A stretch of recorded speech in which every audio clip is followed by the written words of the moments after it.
మా కాన్స్టిట్యూన్సీ వాళ్ళు చూసుకుంటే ఏమవుతుంది, మాకున్నే 2 మార్కెట్ కమిటీలు, 2 మా పరిధిలో వస్తాయి, అంటే 1.5 2 అటు నార్సింగ్ మొత్తం వస్తుంది, అటు మాకు అది కూడా ఉంది.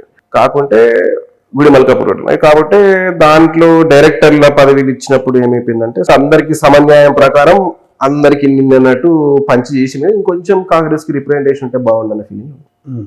అదే కాకుండా పార్టీ పదవులలో కానీ ఆడగాని కష్టపడ్డ నాయకులకు గుర్తింపు ఉందా లేదా అంటే ఒకటండి. ఇప్పుడు ఏం ఆశించకుండా పనిచేసే కార్యకర్తలు ఉంటారు, చిన్న చేసి కూడా మాకు గుర్తింపు లేదన్న దాంట్లో ఉంటారు, బాధపడ్డ వాళ్ళు ఉన్నారు, మాకు ఎటువంటి బాధ లేదన్న వాళ్ళు ఉన్నారు.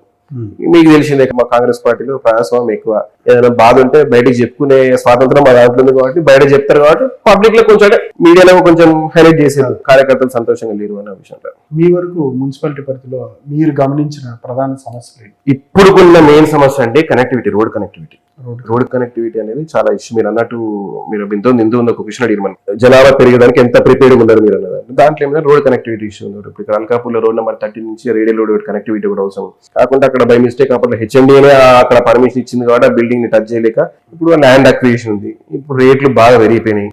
ఆ ల్యాండ్ అక్విజిషన్ కి రైతులు కూడా అంత ఈజీగా ముందుకు రారు, టీడీఆర్లు ఇస్తే తీసుకునే పరిస్థితులు లేరు. దానికి ఏదైనా చుట్టుపక్కల కంపెన్సేషన్ వారు ఎట్లా మాట్లాడేది ఆ ప్రయత్నాలు సాగుతున్నాయి. మొన్న కూడా మేము రీసెంట్ గా హెచ్ఎండి కమిషనర్ సర్వరాజ్ గారిని కూడా కలిసినాం.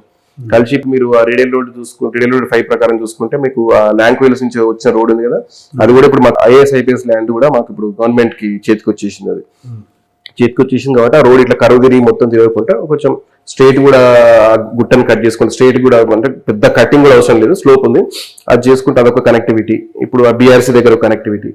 ఈ మిలిటరీలో మాత్రం ఇది సెంట్రల్ గవర్నమెంట్ చేతులు ఉంది.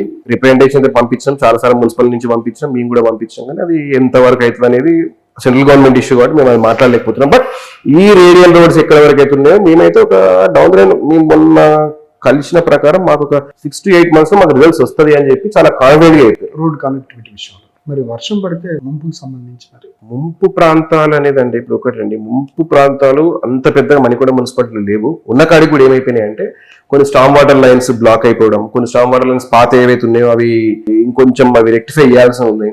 అవన్నీ కూడా ఇప్పుడు ఈ వర్షాల తర్వాత టేకప్ చేస్తామని ఆల్రెడీ కమిషనర్ గారు కూడా మేము రిప్రజెంటేషన్ ఇచ్చాము. కమిషనర్ గారు కూడా హామీ ఇచ్చారు, వాటిని విజిట్ కూడా చేసారు. ఇన్ఫాక్ట్ ఎక్స్ చైర్మన్ గారు విజిట్ చేసారు, ఎమ్మెల్యే గారి దృష్టికి కూడా ఉంది, అది అందరు విజిట్ చేసి చూసారు. అవన్నీ కూడా కొంచెం క్లియర్ అయితే అటువంటి సమస్యలు కొంచెం తక్కువ. మీరన్నా పెద్ద లెవెల్లో అయితే లేదు, ఉంది లేదని అంటలేము, కానీ అంత ఇంపాక్ట్ అయ్యే లెవెల్ అయితే లేదు. ఎందుకంటే వాటర్ మళ్ళీ ఆ స్టాగ్నేట్ అయినా విత్ ఇన్ ఫ్యూ అవర్స్ లో మళ్ళీ ఫ్లో వెళ్ళిపోతాయి వాటర్. బట్ ఏంటంటే ఆ పడ్డ టైంలో కూడా స్టాగ్నేట్ అవ్వదు అనేది మాకు